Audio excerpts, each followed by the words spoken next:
گھر میں جو بیوی برتن دھوتی ہے وہ ہمارے ساتھ بیٹھ کے روٹی نہیں کھا سکتی، اس کو یہ اجازت نہیں ہوتی۔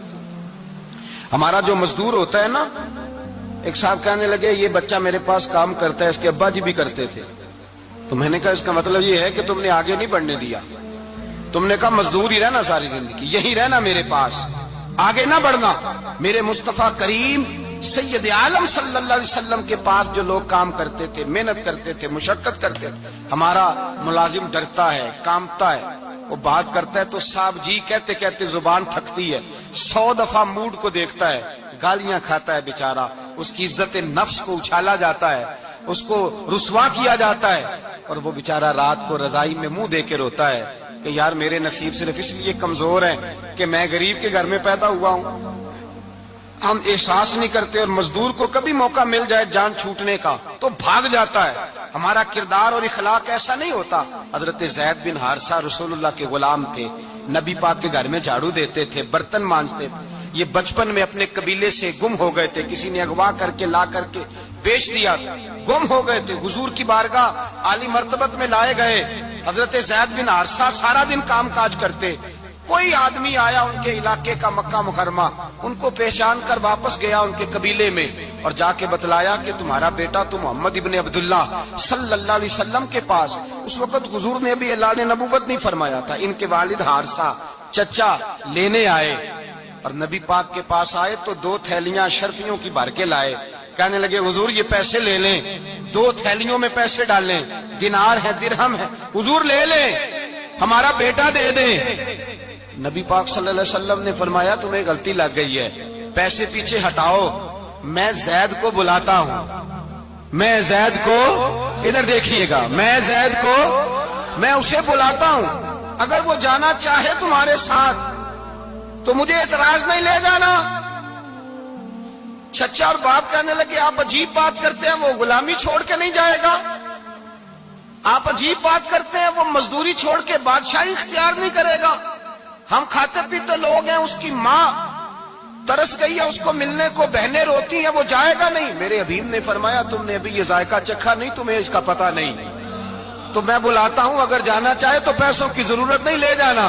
حضرت زید کو پیغام دیا، آئے، حضور نے فرمایا وہ تمہارے والد کھڑے ہیں، وہ چچا ہیں، لینے آئے ہیں۔ جناب زید گئے، باپ کے گلے سے لگے، بچھڑے ہوئے باپ بیٹا ایک دوسرے کو مل کے کھل کے روئے، کہا بیٹا تیری ماں کی آنکھیں پتھر ہو گئی تیرا رستہ دیکھ کے، تیری بہنیں ترستی ہیں تیرے چہرے کے دیدار کو، بیٹا وہ گلیاں بھی روتی ہیں جن میں تو کھیلا کرتا تھا، پر اب فکر کی بات کوئی نہیں، اب کوئی پریشانی نہیں، میں پیسے لایا ہوں تجھے لے جاؤں گا۔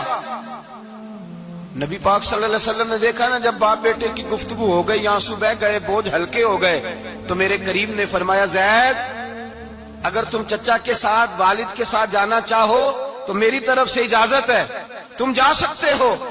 یہ لفظ کہے تو جناب زید دوڑ کے حضور کے قدموں میں آ کے بیٹھ گئے، حضور کے قدموں میں بیٹھ گئے، اور گویا فاضل بریلوی علیہ رحمہ نقشہ بیان کرتے ہیں، کہنے لگے تیرے قدموں میں رہوں غیر کی ٹھوکر پہ نہ ڈال، میں جھڑکیاں کھاؤں کہاں چھوڑ کے صدقہ تیرا، اور تیرے قدموں میں جو ہے غیر کا منہ کیا دیکھے، کون نظروں پہ چڑھے دیکھ کے تلوا تیرا۔ کہنے لگے حضور میں نے نہیں جانا، میں یہیں رہوں گا۔ چچا اور باپ نے دیکھا تو کہنے لگے بیٹا تو غلامی چھوڑ کے نہیں جائے گا، تو ملازمت چھوڑ کے بادشاہی میں نہیں جائے گا۔ تو آپ کے والد کو آپ فرمانے لگے ابا جی ذرا 2 گھڑیاں یہاں رہ کے تو دیکھیں، یہاں 2 گھڑیاں رہ کے تو دیکھیں۔ فرمایا یہاں ملازموں کا وہ اعزاز ہے جو شہزادوں کا ہوا کرتا ہے، یہاں خادموں کی وہ عزت ہے، اور پتہ پھر ان کو مقام کیا ملا، یہ واحد شعبیاں جن کا نام اللہ نے قرآن پاک میں بیان فرمایا ہے، نام اللہ نے قرآن مجید میں بیان فرمایا۔ حضور کا اپنے غلاموں کے ساتھ جو تعلق تھا، اپنے ملازموں کے ساتھ جو رشتہ تھا، بڑا آدمی آتا نا، بڑا آدمی تو لوگوں کی سانس سوکھ جاتے ہیں، اٹھ کے ملتے ہیں، بڑا کچھ کرتے ہیں، مزدور آتا ہے تو لوگ اوے کہہ کے پکارتے ہیں، ان کو خبر ہی نہیں کہ اس شخص کا اعزاز کتنا ہے۔ حضرت انس بن مالک رضی اللہ تعالیٰ عنہ فرماتے ہیں میں چھوٹا سا تھا، میری اماں مجھے حضور کے گھر چھوڑ گئی، میں نے 10 سال نوکری کی نبی پاک کی۔ کتنے سال بولیے؟ 12ویں دن لوگ کہتے ہیں بس بھائی ختم ہو گیا، اب فرینکنس ہو گئی ہے، اب جو مرضی تیرے ساتھ کریں گے۔ 10 سال نوکری کی میں نے، لیکن جناب انس فرماتے ہیں نبی پاک نے کبھی مجھے اف تک بھی نہیں کہا تھا، اف تک بھی نہیں کہا تھا، اف تک بھی۔ حضور نے بھیجا جاؤ فلاں آدمی کو بلا کر کے لاؤ۔ حضرت انس بن مالک رضی اللہ تعالیٰ عنہ فرماتے میں بلانے گیا، بچہ تھا چھوٹا سا، رستے میں بچے کھیل رہے تھے تو میں ان کے ساتھ کھیلنے لگا، محو ہو گیا، مجھے پتہ ہی نہ چلا وقت کا۔ حضور نے جب مجھے بھیجا تو فرمایا جلدی جانا اور جلدی آنا۔ اب مجھے خبر ہی نہیں، بڑی دیر ہو گئی۔ حضور وہاں انتظار کر کر کے خود تشریف لائے۔ کہتے جب نبی پاک آئے تو میں بچوں کے ساتھ کھیل رہا تھا۔ حضور نے جب مجھے کھیلتے ہوئے دیکھا، میری اچانک نظر پڑی تو میرے ہوش اڑ گئے۔ حضور نے تو کہا تھا جلدی آنا، اور میں یہاں کھیلنے لگا، یہاں اتنا الجھا کہ مجھے خیال نہیں رہا کس کام آیا ہوں۔ حضرت انس فرماتے ہیں میں ڈرنے لگا، جیسے جیسے حضور قریب آتے میری ٹانگیں کانپتی۔ فرماتے ہیں جب نبی پاک قریب آئے تو قربان جاؤں معصوم آمنہ کے، فرماتے ہیں حضور نے میری گردن پہ تھپکی دی اور حضور نے ہنس کے فرمایا او بھائی لگتا ہے تو کھیل میں گم ہوا ہے تو تجھے یاد ہی نہیں رہا میں نے کس کام بھیجا تھا، تجھے یاد ہی نہیں رہا۔ کہ یا رسول اللہ صلی اللہ علیہ وسلم میں بھول گیا تھا، میں ابھی جاتا ہوں۔ کیا انداز ہے، کیا شفقت ہے، کیا رنگ ہے۔ حضور میں ابھی گیا اور ابھی آیا۔ نبی پاک نے فرمایا نہیں یار تو کھیل میں خود ہی چلا جاتا، تو کھیل یہاں میں خود جاتا۔ یہ اعزاز، یہ فضیلت، یہ درجہ کس نے ذروں کو اٹھایا اور صحرا کر دیا، یہ کس نے قطروں کو ملایا اور دریا کر دیا، یہ کس کی حکمت نے یتیموں کو کیا در یتیم اور غلاموں کو دنیا بھر کا مولا کر دیا، یہ کس نے اتنا۔ میرے بھائی مزدور کو حضور نے اعزاز دیا۔ نبی پاک اپنے ہاتھ سے کام کرنے والے کے ساتھ اس نے سلوک کرتے، محبت کرتے، پیار کرتے۔ ایک بوڑھی اماں تھی جو مسجد میں جھاڑو دینے کی مزدوری کرتی تھی۔ کیا کام کرتی تھی؟ دعا کریں اللہ ہم سب کو مسجد کی صفائی کی توفیق عطا فرمائے۔ بوڑھی اماں تھی، مسجد کی صفائی کرتی تھی، نوکری کرتی تھی، بیمار ہو گئی۔ بخاری شریف میں موجود ہے اللہ کے محبوب صلی اللہ علیہ وسلم روز تیمارداری کرنے جاتے۔ ایک وقت ایسا آیا کہ دن میں 2 مرتبہ حضور تیمارداری کرنے جاتے۔ ایک شام نبی پاک نے فرمایا اس کا انتقال ہو جائے تو مجھے اطلاع کرنا۔